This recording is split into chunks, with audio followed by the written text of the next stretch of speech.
the time I got into animation, there were two characters that were exceedingly popular. Bert and Harry Peel for Piels Beer. There were two brothers, and someone had written up a bio for each of these guys about what they were like.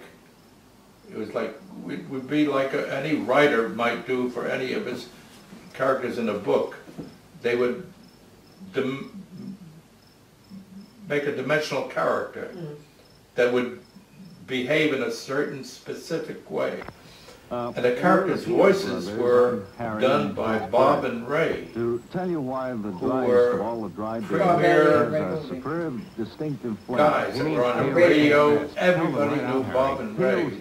They were on all the night shows, and they were wonderful characters. And so I was introduced into that world. And it wasn't long before I was doing Bert and Harry Peel.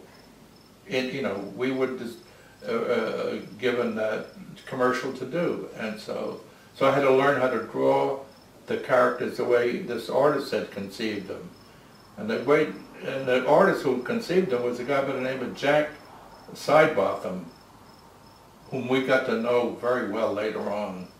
But Jack worked at Young and Rubicam, and that's where this stuff originated from. And the guy who wrote the original character, his name was Ed Graham. And Ed Graham eventually went on to work with Bob and Ray, and they formed their own agency called Goulding, Elliott and Graham. And later on, in my travelings, I became part of that team. I worked for Goulding, Elliott and Graham with Mike Smolin. Different studios would work on the same character at times. Like, for instance, the typical thing was like the Piels brothers. It wouldn't be just one studio working on it. There'd be maybe 5 different studios that would bid on it, and each one would get a chance to do their version.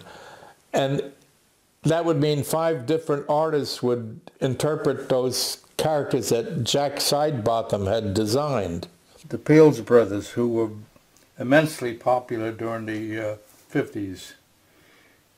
Bert and Harry Peel. It was like you were, if people knew that you had worked on these commercials, you were like a movie star. They would regard you as so special. You worked on Bob and Ray, oh my God. Every time a different artist would work on it, they would be interpreted through their eyes. They'd be the same character, but there'd be a lot of subtle differences that would take place. So no studio ever did it exactly the same as the other. They did their own version of whatever the character was. Like Sugar Bear was another one that a lot of different studios worked on. Even though I worked on it for a great time, a long time, there were other studios that at some time had worked on it. So the bear would become quite different than the one that you did.